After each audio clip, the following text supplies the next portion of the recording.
Thank you all for being part of the on-site opera family in these tricky and challenging times as we all try and make the best situation we can with these remote opera offerings.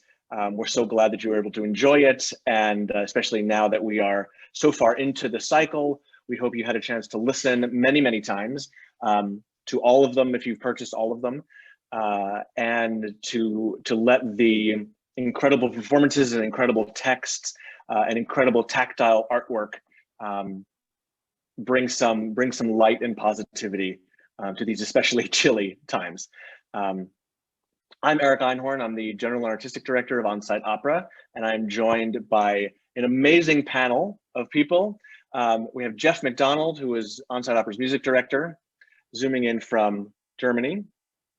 We have mezzo-soprano Vanessa Cariddi, who was our Virginia Woolf on your recording, and we have Drew Shannon, who is our resident Virginia Woolf scholar who penned the essay that accompanied the diary package that you all received. Now, just in the way of giving everybody some more context, Vanessa Cariddi has performed in opera houses all over the country and all over the world. Notably, she's a frequent performer at the Metropolitan Opera, New York City Opera, Seattle Opera, Sarasota and Pittsburgh Operas, as well as bel canto at Caramore, and in stages in Europe, Asia, and South America. She specializes in a broad range of repertoire and composers, ranging from Baroque period to living composers, and is a frequent collaborator on new works. And Argento is sort of just a little too early to be considered a new work, but closer. And she has been a collaborator of mine and Jeff's on many projects, and we're so thrilled to have her here today and to have her involved in the project. So welcome, Vanessa. Thank you so much for having me. And we have Dr. Patrick Shannon, who's an associate professor of English at Mount St. Joseph University in Cincinnati, where he teaches primarily 19th and 20th century British literature. He currently serves as the historian and bibliographer for the International Virginia Woolf Society, although I believe your term just expired, right, Joe? Just expired, January 1st. Okay, so he is the historian and bibliographer emeritus, most recently of the International Virginia Woolf Society, and he is currently at work on a book entitled The Deep Old Desk, a biography of the diary of Virginia Woolf. So welcome. So let's get some context here. Drew, Virginia Woolf is no stranger to most of us, if even just in name recognition alone, even if people haven't really consumed a lot of her writing. What specifically makes her diary so special and so important? It is interesting. Yes, I think most people do have some sort of sense of who she was. The joke sort of in the Woolf community is that if nothing else, people have heard of Edward Albee's play, Who's Afraid of Virginia Woolf, which of course has nothing to do with her really. But as far as her diary is concerned, her nephew Quentin Bell in the 1970s suggested that it was one of the great diaries of the 20th century. And I think he's correct. It's really valuable for any number of reasons. She was at the center of the Bloomsbury Group, this group of artists and intellectuals and philosophers.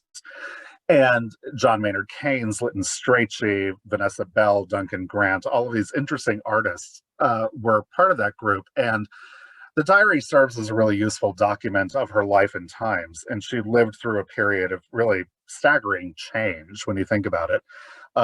She lived through the bulk of 2 world wars, and just an amazing change in art, in writing, in politics. And she covers all of this in the diary. It also gives us a really good window into her creative process. For many, many years, scholars have mined the diary for information about how her novels came to be. It's really, really useful.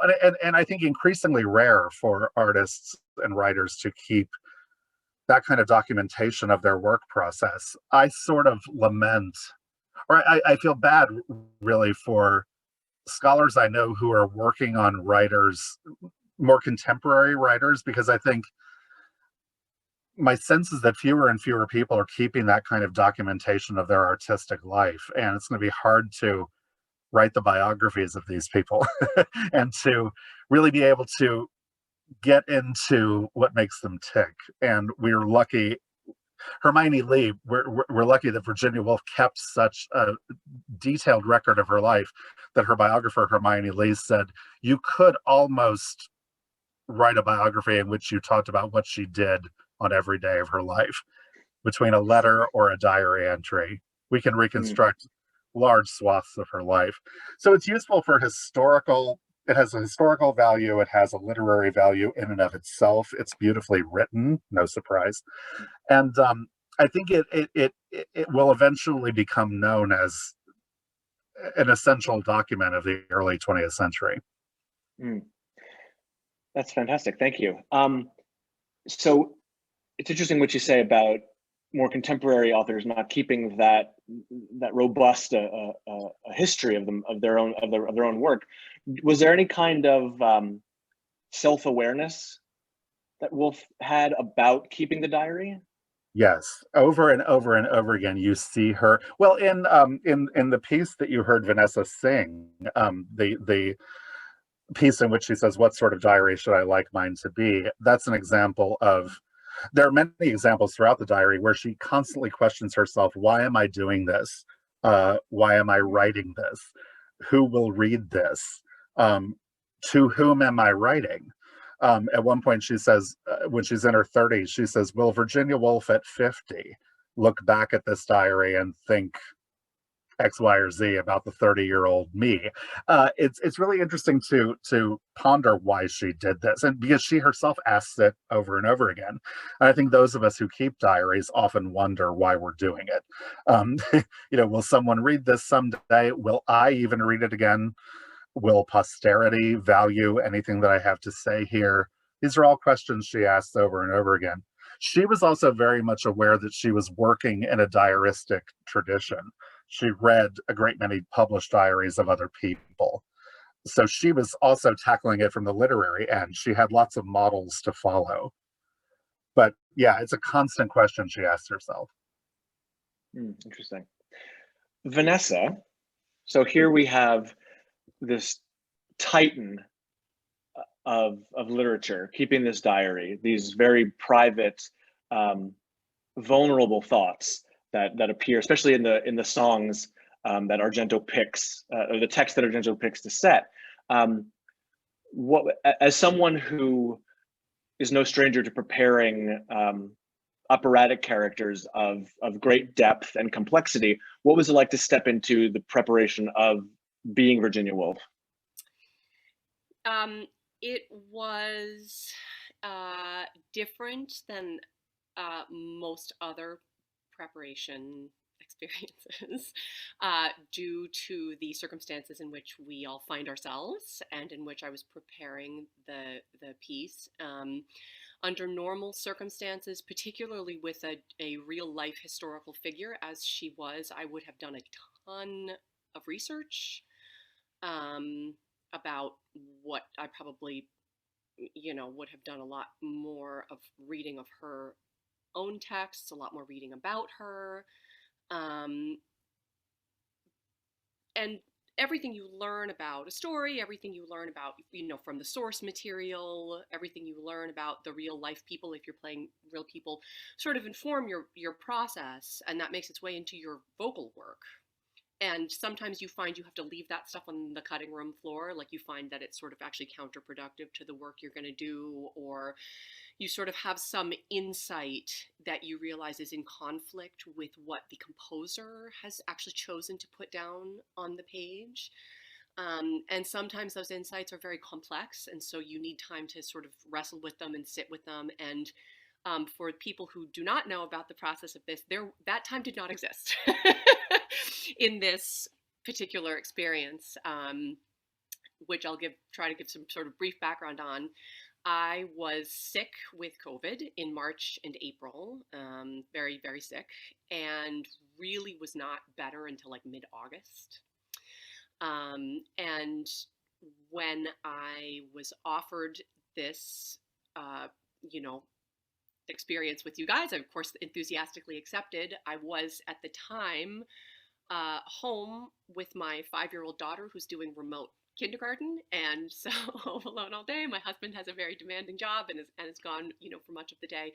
And so the amount of time that I had to prepare this was extremely limited, much, much more limited than I would ideally like and than one would typically like. So in this instance, I really focused on what Argento had put on the page, on which selections from the diary did he choose? How did he set them? What did he choose to highlight about them? And so that was really my primary focus for all of my preparation. Was I am working with what he gave me, and I'm staying within the boundaries of that as much of an extent as I can.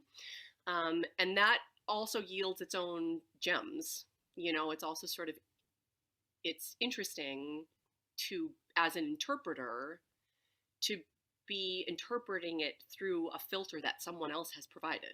Like what I was providing was what Argento's experience with Woolf was, and that is sort of its own process. So I don't know. I mean, if you said, okay, now you're going to prepare them again for like another performance down the road, I think I probably would dive a lot deeper into what is my filter for this work. But in this case, I really focused on what Argento handed me.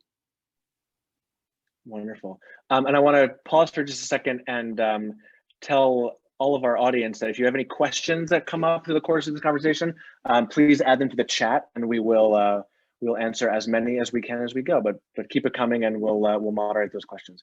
But Vanessa, to go back to something you just said, dealing with what Argento puts on the page, I want to turn now to Jeff to talk about exactly what that is. What has Argento put on the page, and is it emblematic of Argento's style? Is there some sort of stylistic choice he makes in relation to Virginia Woolf, the period in which she lived, that it's almost, I don't want to say derivative, but that it's inspired by any sort of period of hers, or is it much more broadly Argento's own voice?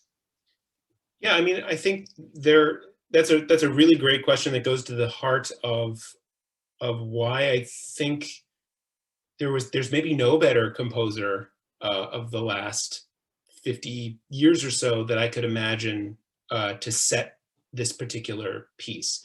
And what I mean by that is, you know, I guess I will, at the risk of sounding like I'm grabbing for too easy an analogy, I think that Argento's style is very diaristic and literate.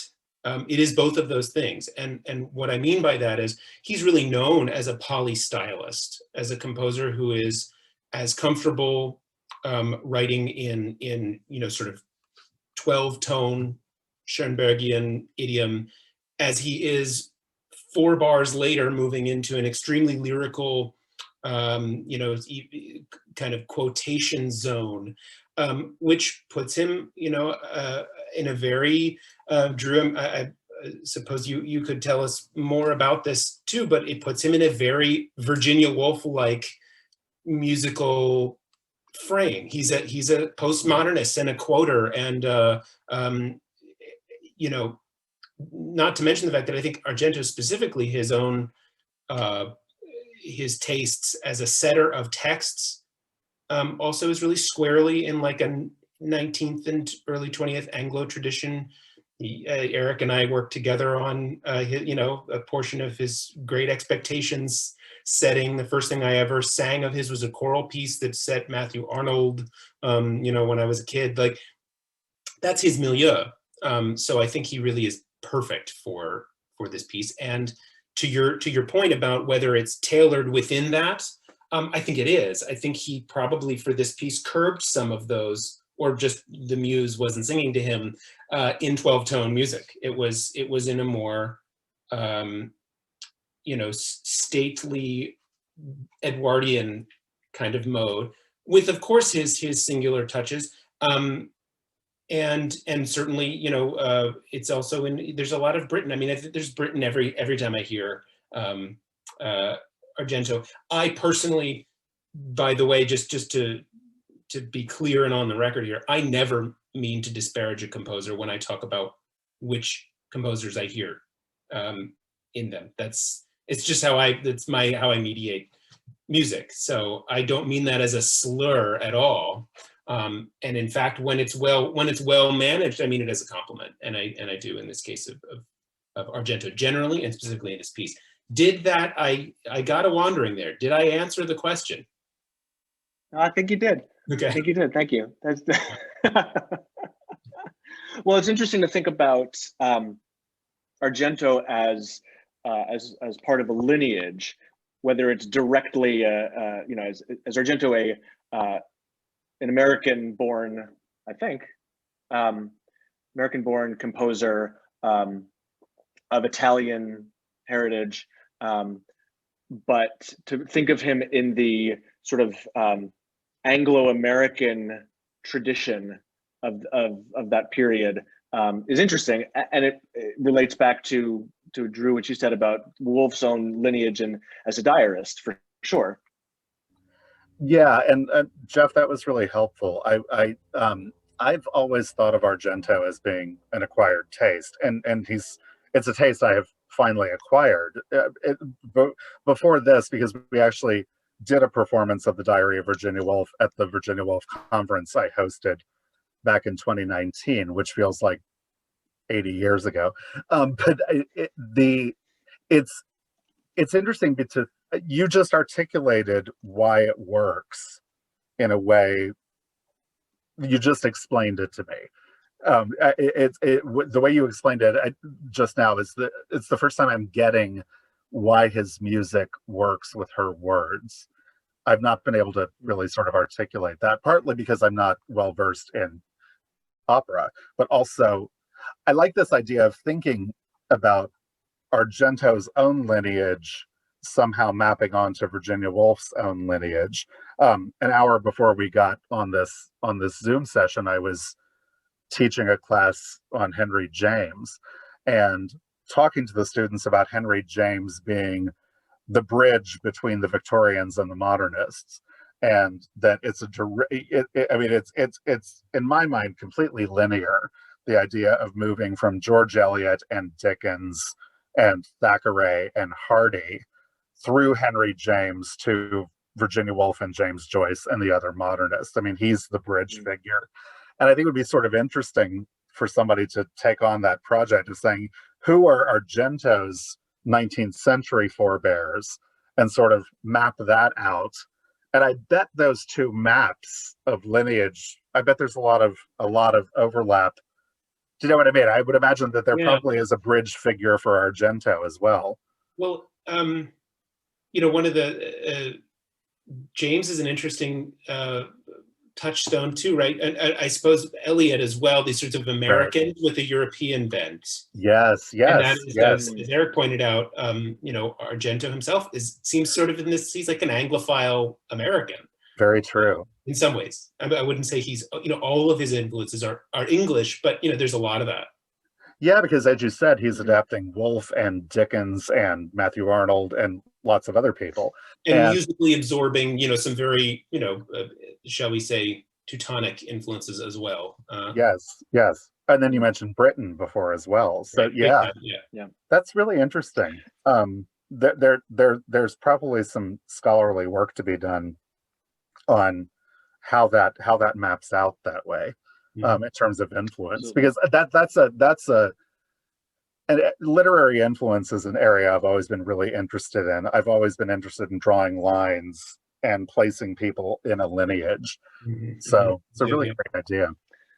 Yeah, well, it's opera lovers love to do it, whether it's compositional lineage, but also performer lineage. I mean, we look at who is a student of whom, and we look at sort of the greats at every 50-year period and how that informs the next. And I wonder, Vanessa, if you want to speak to that at all, to sort of look at what I think was the last time you brought up when studying the piece, you listened to, was it a Janet Baker Janet recording Baker, of this? wrote the piece for Janet Baker, yeah, and so I don't tend to do that much listening before I prepare a piece, but it can be helpful sometimes to sort of get a sense of like what is the stylistic, the stylistic standards that different people have tried, and she and I sort of occupy a similar Fach.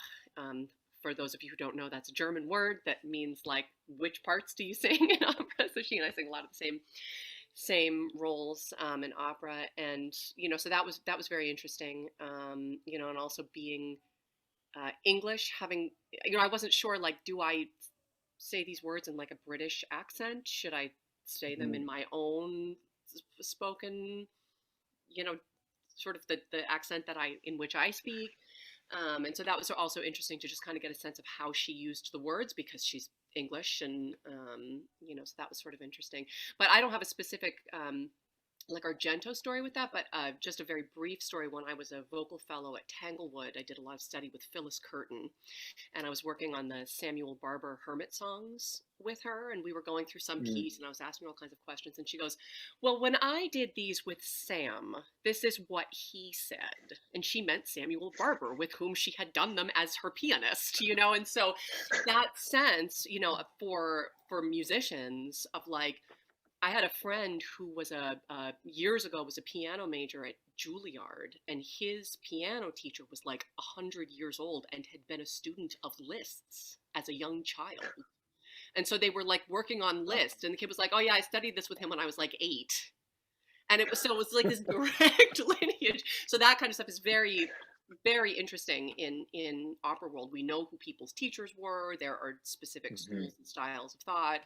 And so that stuff, definitely is a big part of the picture in learning music and learning the craft, all kinds of stuff. So yeah, that's fascinating. Yeah, the literary and musicological genealogy is an amazing sort of corner of trivia.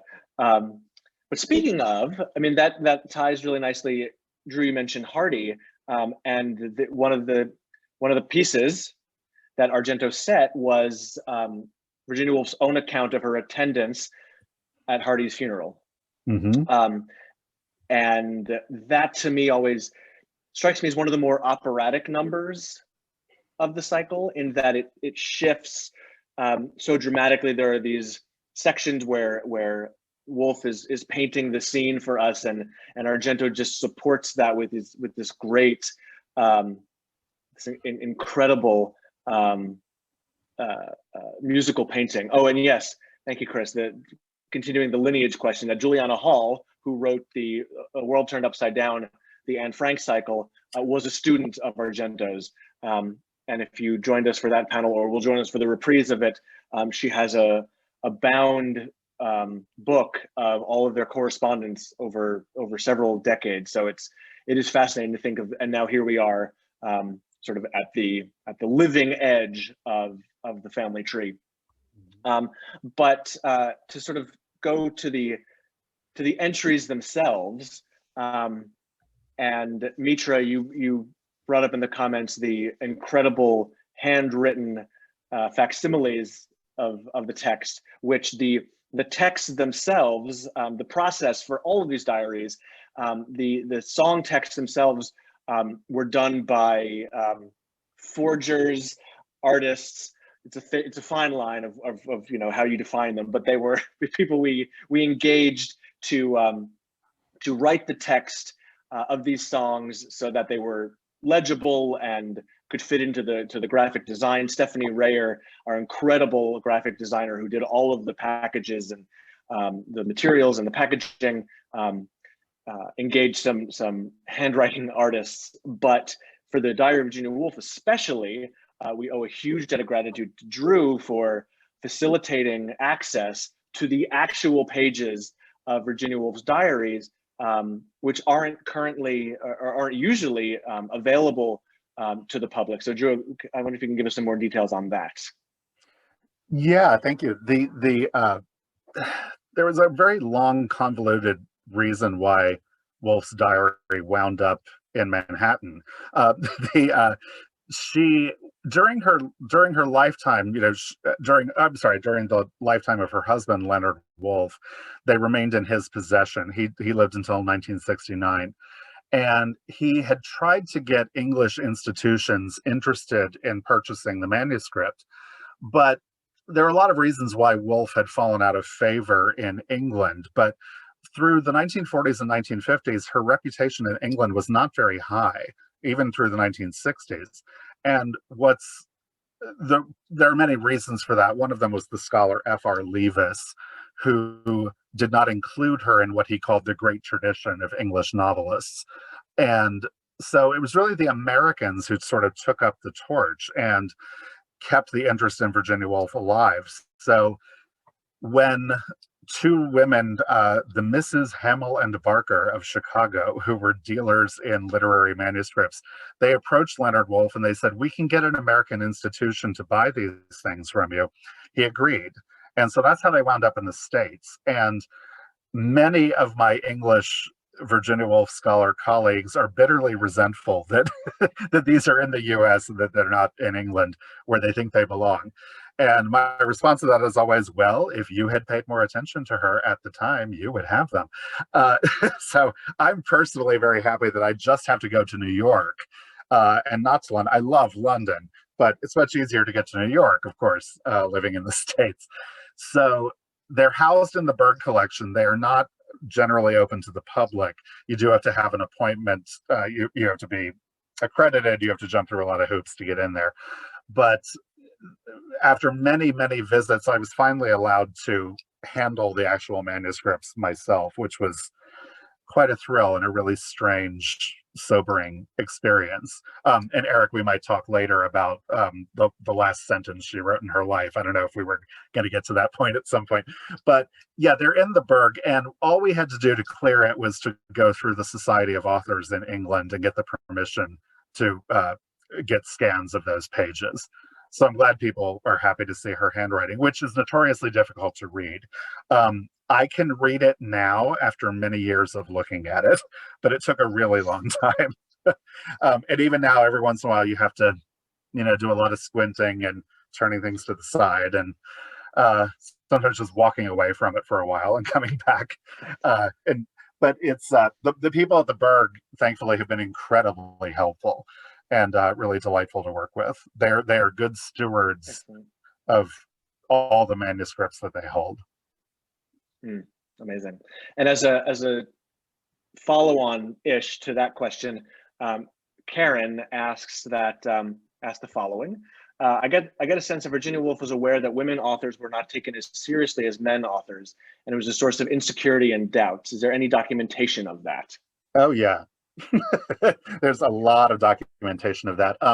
Much of her essay writing deals with the question of women and creativity. If you're looking for a place to start, I'm looking for Karen. I don't see her. If you're looking for a place to start, she might have to leave. Okay. A good place to start, frankly, is with one of her most famous essays, A Room of One's Own. It's all about women and creativity. It's all about the problems of female creativity throughout history. She has a famous imaginary episode. What if Shakespeare had had an equally talented sister? What would have happened to her? No surprise, she would have wound up dead at a young age. And there's a fascinating section about the lack of respect and the lack of attention paid to women writers, particularly throughout history. That's an excellent place to start. But all through her literary essays, she's constantly pondering the question of female creativity in the face of not just male oppression, but male indifference to women's creativity. So yes, all one needs to do is dip one's toe into Woolf's nonfiction, and you will come across this topic very quickly. Excellent. Vanessa, a question for you. Did you have access to Virginia Woolf's handwriting when you were preparing the performance? And if so, did the manuscript affect you in any way?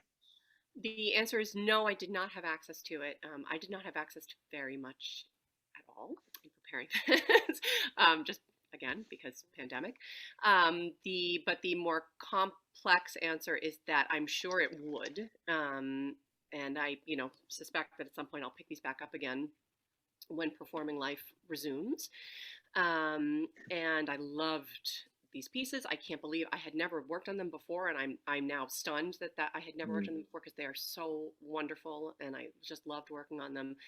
But as an actor, which is what opera also is, your job is to feel what your character feels, so that you can communicate that to other people. We're all of us, for the most part, are experts in body language and little teeny tiny, you could say nonverbal cues, because there are like little tiny inflections in our speech, and just, very small differences in the way we, our breath works, and we phrase, the cadence of our speech and all kinds of stuff. And that comes from feeling. And so when you are, preparing a role, which you could consider a song cycle, in some ways role preparation as well,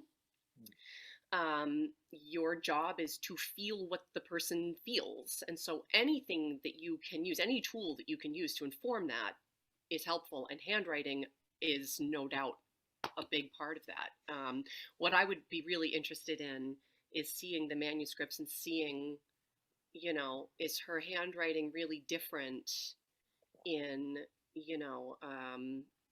like the Rome entry, where she's talking about Rome and ladies in, white hats and bright coats, and, watching people, in a cafe, presumably, in Rome, as opposed to war, where she's saying, are any of us going to be alive tomorrow? Like, is her handwriting look different? And how does the cadence of her handwriting change? You could sort of consider that a corollary to the way the cadence of one's speech would change. And so then as a performer, that changes how you feel. And so then that changes what you transmit to the audience. So that long convoluted answer is, I have no doubt that it would. And I did not have access to that when I was preparing it for this. So I had to just kind of use my imagination. And Vanessa, to that yes. point, if you look at the actual manuscripts, one of the things I've done in working on this book is to look at specific entries and examine the handwriting really closely. And when she's really firing on all cylinders, the nib of her pen doesn't even leave the paper. She's writing so quickly that the words run together. When she seems stymied and stuck, you can see where she's stopping. You can see where she's pausing. So the handwriting really does communicate as well. Yeah. I mean, that doesn't really surprise me, but it would be interesting to see it. Now, I have a salient question as regards that, which is, did Argento have access to her handwriting when he prepared these? I can't imagine that he did.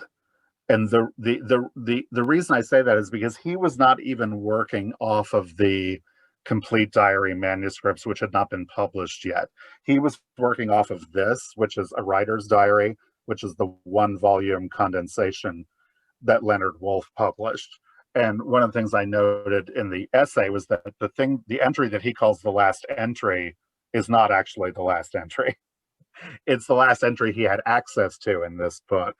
My guess is no. When I was doing the research for that piece, I didn't find any indication that he had looked at the manuscripts in the New York Public Library. They were housed there by the time he wrote it, but I don't know that for sure. The only way I bet we could find that out is if we somehow were able to dig into the Berg archives, because they keep archives on everyone who has worked with them. We could probably dig and see if he made a visit there. My guess is no. That's just I have no real basis for that. Excellent. We have a question. How many volumes does Woolf's diary span, Drew? Shiloh, do you mean published volumes as they appeared, or actual books she wrote in?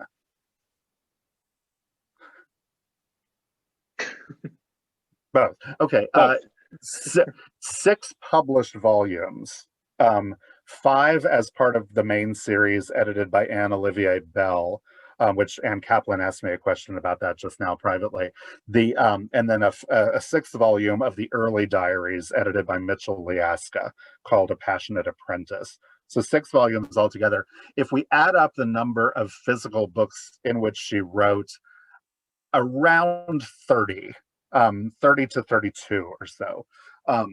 If we count, and the reason I'm sort of hedging around with that number is that there are certain notebooks that she kept that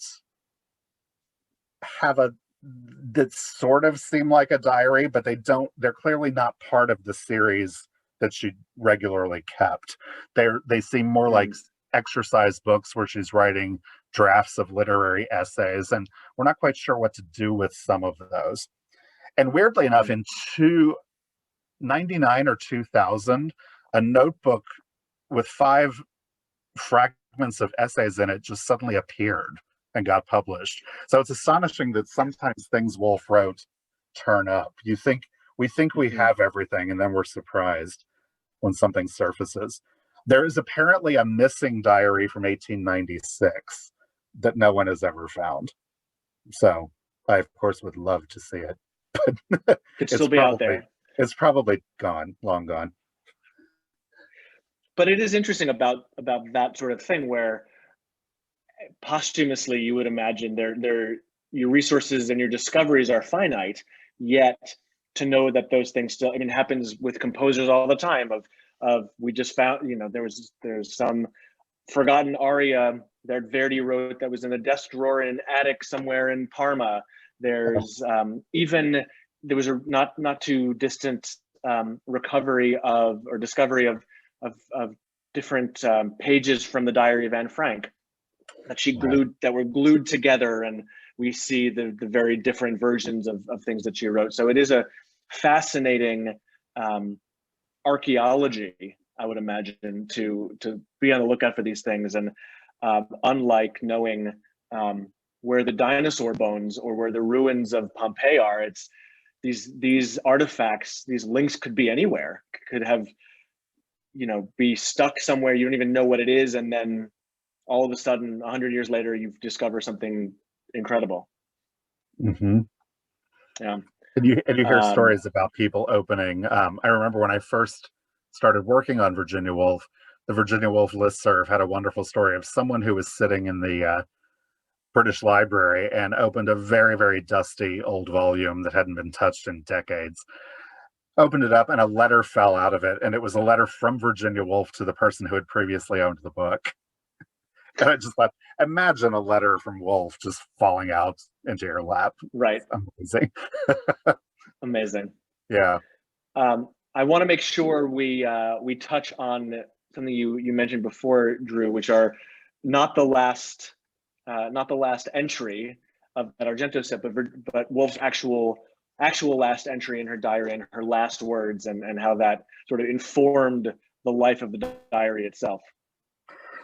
Yeah, the one of the things I've sort of had to wrestle with, particularly when I was sitting in the Berg holding the actual diary manuscripts, was thinking about the probably the last sentence she ever wrote in her life, which was in her suicide note to Leonard Woolf, and the last sentence of which was, "Will you destroy all my papers?" Which she clearly did not do. So I, have a very sort of tortured relationship with that sentence, obviously, because I'm grateful that he did not destroy all her papers. I think anybody interested in her life and work is grateful for that. I also rationalize it by saying that she knew her husband well enough to know that he was incapable of burning a single scrap of paper with her handwriting on it. He just was never going to do that. I also rationalize it by saying we know that she had tried to kill herself at least 1 week before she succeeded. And if she had really wanted her papers destroyed, she could have found a way. Now, that, of course, is my rationalization, so I feel better about myself while I work on this project. But I also think that she obviously was not in a good mental space when she asked him to destroy those papers. In her diary, she's very clear that something will happen with these. Some sort of book will be made of them. she will somehow do something with it. You know, had she lived, she might have edited something herself. We don't know. But Leonard Woolf kept them, did not destroy them, and that's how they wound up in the States and wound up being published in full. And the editions that we have of her diaries are just magnificent. They're beautifully edited with wonderful annotations, and we're very lucky to have those. We're also very lucky that the Woolf estate has been so generous with permissions and generous with access to materials. I don't know if anybody knows much about the James Joyce estate, but that's the catalog of unpleasantness by the James Joyce estate is kind of legendary, and just epic controversies and scandals and letters being destroyed, and awful. The Woolf community, the Woolf estate has been wonderful to work with for almost every Woolf scholar. We're very lucky in that sense. That's wonderful. We have a question from Mitra. Drew, what do you think about Argento's selections for this cycle? And do you think they're a fair representation of her intentions and thoughts, based, of course, on the fact that all Argento was working off of was Leonard's pre-selected representation of Virginia? I do. I think that they, one of the things I tried to go through in that essay was to look at how each one sort of represented a different aspect of the way she keeps the diary. The weirdest one for me, I have to say, was the Hardy's funeral one. I think it's beautiful, but I think it's a really strange choice. It's a really strange choice because she's not really talking about Hardy's funeral. It's impressions that she receives at Hardy's funeral. But that, of course, is what one of her hallmarks is as a writer. So it makes more sense than it seems on the surface. But I do feel that's the oddest one. The other ones are all pretty representative. I guess if I had been, I mean, I'm not a composer, but if I had been choosing them, I don't know that I would have picked the one about Italy. And I don't know why I say that. I think it's largely because travel writing doesn't make up a tremendous amount of her diary. I think that choosing that as a representative example of her diary keeping might suggest to the casual reader that she wrote a lot about foreign places, which she really sort of didn't. It makes up a very small portion of the whole body of the diary. But otherwise, just in terms of her voice and the way she talks to herself and about herself, absolutely. Very representative. Yeah, Jeff. I had a thought as Drew was talking about the aptness of these selections. It's such an interesting problem for composers, and at least in opera, something that I think is often lost on contemporary librettists and composers too, is how the libretti traditionally are there to make excuse for music to happen. And they obviously have to tell a story. But if you look at the best libretti from, 2021 back to, 15, whatever, so 4, they make excuses for good music. And that's the job, a part of the job of a libretto. Now, this is a different setting, and a song cycle is rarefied. So if you just choose excuses to make fun music, it can become frivolous or decentered or whatever. But that said, I think the Rome number, it does occasion a style. It does bring forth a certain color in the piece. So it's a, yeah, I mean, I certainly defer to you that it may not be the most sort of apt choice to represent her, but it does the trick of giving us some cool music. Well, and I have a sort of a sidebar observation on that. I have a friend who's a lyricist for musical theater, and I asked him once why I felt like there hadn't been a really good either musical theater or operatic version of The Importance of Being Earnest, which is like such a great play. And he said, because the play is so perfect, Right. it doesn't need music. So any music you add to it actually diminishes from the perfection of the play. And so I think that that sort of could come alongside that, which is like, if it's a piece that evoked some kind of musical awakening for Argento and it made it into a piece of greater importance than it existed on its own, perhaps.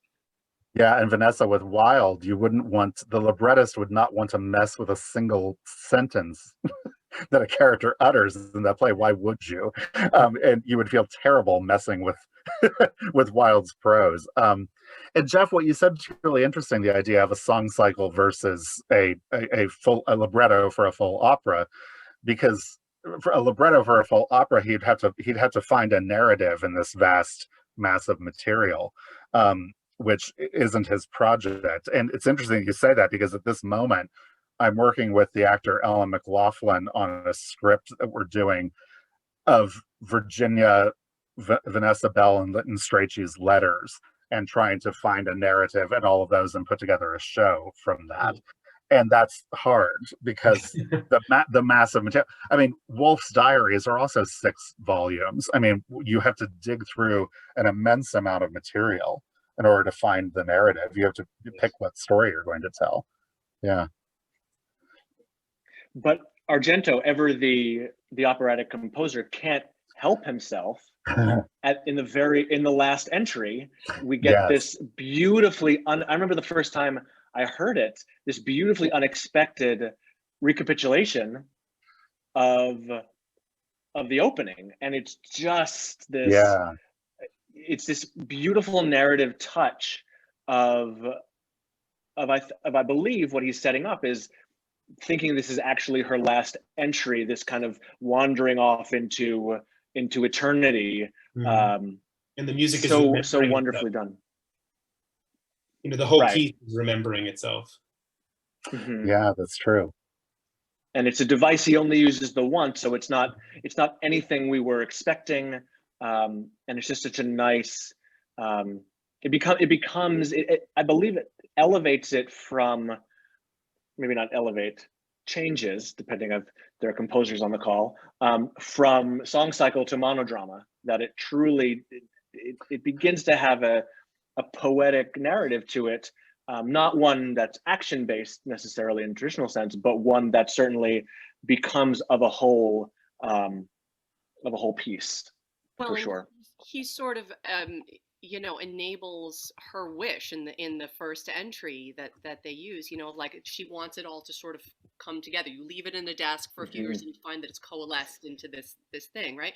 And so then I thought that was so beautiful. I sort of envisioned it as her, like her ghost sort of coming back and going, wow, it did exactly that thing that I wished for it to do. It coalesced into this piece that has a life of its own. So that was really fun and interesting to think.